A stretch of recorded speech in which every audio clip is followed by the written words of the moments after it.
Hi, this is the next video after Norman Mailer and Truman Capote. Kurt Vonnegut, V-O-N-N-E-G-U-T, Vonnegut is another important writer. He was of German ancestry, that is why this funny name. And he was associated with counterculture movements. His major novel is The Slaughterhouse-Five. Slaughterhouse-Five was based on his own Second World War experience. You know what happens? A group of prisoners of war from America, American prisoners of war, are taking shelter in an underground slaughterhouse meat locker. Meat is there. Meat is cut and logged and stored in that slaughterhouse where human beings are taking shelter. So the war, the carnage of the war is compared to slaughtering. That is the meaning of Slaughterhouse-Five. Another important novel is novelist is Joseph Heller. Joseph Heller also fought in the war. He lived in surrealistic, carnival-like neighborhoods, all of which influenced his novels. His most important novel, as you probably know, is Catch-22. Catch-22 is a satirical war novel of 1961.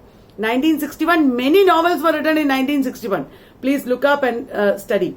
The novel is the story of some bombardier pilots. The main figure is Captain John Yossarian. He is stationed in an island called Pianosa near Italy.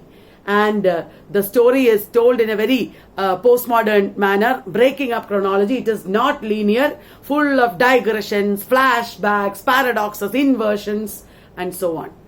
Catch-22, the title of the novel, became a word in English language. What do you mean by Catch-22? Catch-22 means either way you can't win. Whether you do this or do that, no option. You will lose. That is Catch-22. So, the novel is about the Catch-22 situation in which these pilots are. There are 5 sections in the novel. The first 5 sections in the novel, not 5, total 5 alla. There are first 5 sections in the novel that are told using flashbacks. From the 6th section onwards, the horrors of the present warfare, the fighting is revealed. The pilots and people who are fighting are fed up with the war. They are so paranoid. They are asked to bomb an innocent village in Italy. They don't want to do it. They are despairing. The airmen are all despairing. Many of Yossarian's friends have disappeared. Some have died in battle. Some have been killed by their own army. They have just disappeared. And one innocent girl called Michela is raped and murdered. So many horrendous things happen. Yossarian is fed up. Yossarian is also terrified of flying bombing missions. He wants to go back home. But there is no way he can go back home. The rule in the army is that unless you are mad, you will not be sent back home. And the army will never accept that you are mad. If you tell them I am going mad, they will not believe you. Because they believe that madmen do not say they are mad. So the Catch-22 situation is that they can't escape. Yossarian, either they have to go mad or die in the battle. The only other option is to stay in the battle, fight and somehow maintain their sanity. And after the war ends, then they will be able to go back home. That is the only option Yossarian and his men have. That is Catch-22. Very important novel. Another important novelist was John Barth. John Barth wrote some few major titles. His early novels, The Floating Opera, The End of the Road, they are not very famous. Very famous are The Saltweed Factor, Giles Goat Boy. The Saltweed Factor is a satirical epic novel set in 1680s and 90s. 1680s and 90s in the colonial period in Maryland, the colony. It is the story of the fictional poet Ebenezer Cook, C-O-O-K-E. Which novel am I talking about? The Saltweed Factor. It is the story of Ebenezer Cook. It is a complex Tom Jones-like plot.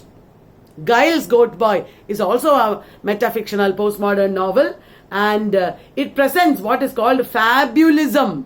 Fabulism is a kind of writing like magic realism. It's a form of magic realism.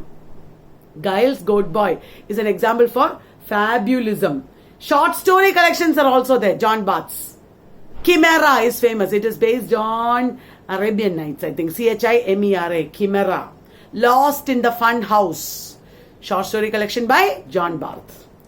He has also written an epistolary novel called Letters. The End of the Road, another book. Now, Donald Barthelme. He was very interesting. He also wrote postmodern short stories. And his short stories are very compact, brief. And also, they are called short fiction or flash fiction. Now, he used some popular figures like Batman, Snow White, etc. in his short stories. That is the peculiarity of Barthelme, Donald Barthelme. His story, Snow White, is prescribed in some universities. Snow White, Paradise, The Dead Father. These are important novels by Donald Barthelme. John Updike wrote a series of novels in which one man is called Rabbit. Rabbit series of novels. Rabbit Run, Rabbit Redux, Rabbit is Rich.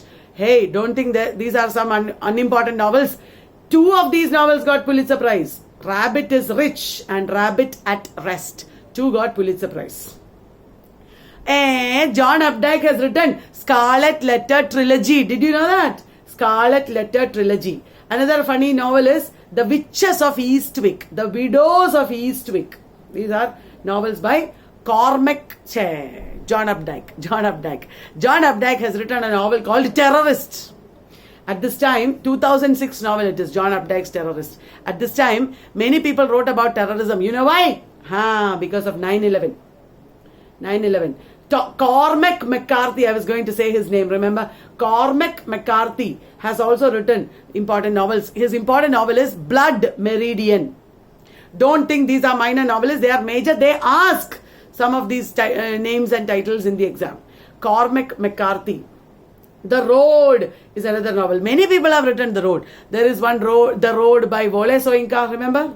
Please look up that also. No Country for Old Men is by Cormac McCarthy. No Country for Old Men is taken from Sailing to Byzantium. This is No Country for Old Men is the opening line. Then there is another man, Thomas Pynchon. Thomas Pynchon was a reclusive novelist. It is said that nobody has even seen him. He does not come in the limelight. And he writes in a very experimental style. Very experimental, dense, complicated novels. You know what he studied? Engineering physics. Most of his novels deal with engineering, physics, and ordinary people cannot understand. They are esoteric. That means only some people can understand. Some specialists. Esoteric nature of his novels is part of his postmodernism. Very important titles are V, The Crying of Lot 49, Gravity's Rainbow. Haven't you heard these names? Titles. V is about a US Navy sailor called Benny Profane. He is searching for something called V. What is this V? He doesn't know. At the end, it is turning out to be a mysterious woman, I think. The Crying of Lot 49 is about drugs, conspiracies, a world of cultural chaos. Gravity's Rainbow, very famous, is a lengthy, complicated novel. It also deals with rockets and things like that. Mason and Dixon, Bleeding Edge, other novels by Pynchon.